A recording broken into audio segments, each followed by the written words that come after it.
Hey, welcome to Personality Hacker. My name is Joel Mark Witt. And I'm Antonia Dodge. Today we're talking about the personality type in the Myers Briggs system, INTJ.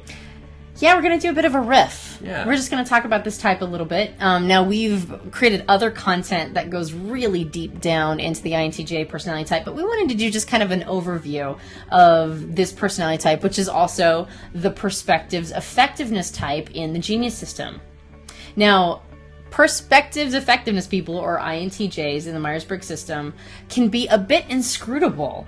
They are a little bit of a mystery to a lot of different people. And there's a couple components that if you understand this about the INTJ personality type, you'll be able to access other components to their type and get to know them a little bit more. And if you are an INTJ personality, then this should ring true for you. Yeah, and some people have nicknamed this the mastermind person, this person that can really think deeply about things and really mastermind. Think tank is another word words that come up for the INTJ, someone that can really let things percolate and come up with brilliant ideas, over time. They can really think through things. So yeah, and one of the reasons why they're called things like the mastermind and people talk about or reference them as being sort of a walking think tank is because they really do have exceptional abilities to learn information and truly think in long range terms.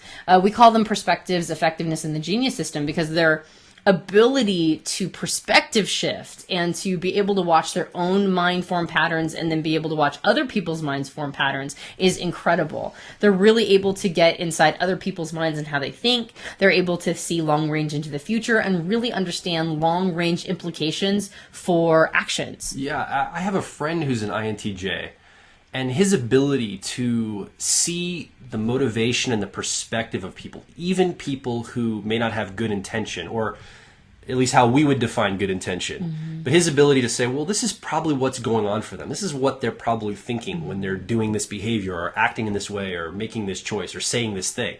And I'm always blown away with the insight he brings into people's perspective because he's able to shift perspective into their own mind, basically, and give insight that I'm just wowed by when he talks. Yeah, I would say that this type has a lot of intellectual integrity for the most part. Not obviously every INTJ is going to be at the same level of health or development, but for the most part, I would say that this type feels that intellectual honesty is very important to them. And so they have a high level of integrity and honesty with themselves and with other people. And I think they try to be, at least when they're trying to understand other people's motivations, very egalitarian, right? Fair-minded. Yeah, very fair-minded. Yeah. Like, everything makes sense to everybody that's doing it. So it's just a matter of trying to figure out how it makes sense to that person. Now, on the flip side, they can also be incredibly judgmental. If somebody is behaving in a stupid way over and over and over again, it's like the INTJ just gets like so frustrated with their ineffectual behavior that they can be pretty cold and distant. And that's because the other process that they use the most is a process called effectiveness. Now, effectiveness is really important to this type because they want to see long-range, sustainable implementation of action. And if people are behaving in a very short-sighted way, when they don't think about things and think long into the distance about all the implications of their actions, that can be incredibly frustrating to this type. I think explaining things to people is sometimes an energy drain for the INTJ. They understand things on a fundamental level that's pretty sophisticated. And if you are the type of person that, if an INTJ is talking to a person that is kind of keeping things on a surface level of understanding, or they're not wanting to try to really understand what the person's saying, it feels like I believe it feels like an energy drain for the INTJ person. Yeah. They feel like it might not be worth my time to try to explain this. It's just going to be an energy drain. They're not going to understand it anyway. And so they probably have a tendency to cut off explanations or really helping people understand things sometimes because it's just such a drain on them to try to communicate when people aren't making the effort in their minds to meet them halfway. Yeah, and so there can be a tendency to withhold information if they think that their audience isn't going to be able to understand it. But I think the number one thing that can screw an INTJ up is inactivity or inaction, because they think so powerfully and they have such strong concepts and ideas to stay in the realm of conceptualizing is really, it's pretty attractive for an INTJ. Yeah, it's really comfortable because that's their sandbox. And so what the world really needs, as far as I'm concerned, if you are an INTJ, is the ability to bring these ideas to the rest of everybody else, to be able to bring them out into the world.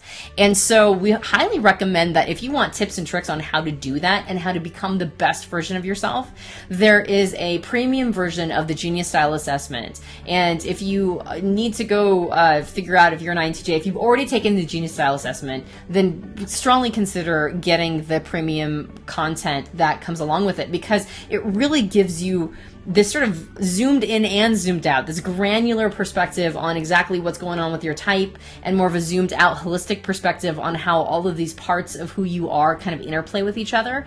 And we recommend it for any INTJ who's really looking for some motivation to bring their best self forward. And we want that to be the case because there are so many incredible ideas inside an INTJ's mind that we would love to be able to see them, you know, out in the world where everybody can benefit from them, or at least have them vetted, right? At least have them play out so we can take those, you know, those concepts and all create an infrastructure that is long range and sustainable. I love talking to INTJs because they always help me refine my ideas. Oh, totally. I love talking to an INTJ, giving them an idea, say, what do you think about this? And usually I'll get the feedback, well, let me think about that. And about 3 to 5 days later, they'll come back and say, now I was thinking about what you were saying, and here's an idea I have for you. And it's typically brilliant. I'm always like, how? That's amazing. How does your brain work like that? That's incredible. Yeah. What do you think a secret is that people don't know about INTJs? What do you think it is that something about the INTJ personality that most people wouldn't realize, or maybe even INTJs themselves wouldn't realize? Oh, I think INTJs realize this about themselves. Okay. What is it? I would say the number one secret is just how sensitive INTJs can be. And I mean sensitive in the sense that they have a very sensitive instrument, sort of like an antenna that I've had explained like a raw nerve, like a raw tooth nerve maybe, where they pick up really subtle things that other people don't realize they pick up because they have the ability to distance themselves from it emotionally, but sometimes they can't. Sometimes it hits right into the center of who they are, and they're surprisingly sensitive themselves, and then when they're interacting with another person. In fact, if they've allowed you in to the inner sanctum of who they are, if they've invited you into their heart, you can do massive damage while you're there, because the INTJ is very, very sensitive to the people that they love. And I don't think they let on about that. I don't think they want people to know that. So, well, it's dangerous, right? Yeah, Let down that hard shell and let somebody in. That could be a lot of damage someone could do. Yeah, absolutely. So I think that the number one secret, for those of you who are INTJs, you know this about yourself. For those of you who are not INTJs, it's really important to never exploit this component of who they are, to never be willing to be deliberately hurtful, because to an INTJ, you can do some serious damage, and I think they know that, and that's one of the reasons why they naturally have to keep a little bit of distance from people until they've invited them into their inner sanctum. I'd say that's probably the number one secret. Cool.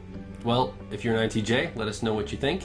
And also, like Antonia said, take the Genius Assessment, either the free or the premium version, and find out a little bit more about your personality. Yeah, and thanks for joining us on this riff on the INTJ personality type.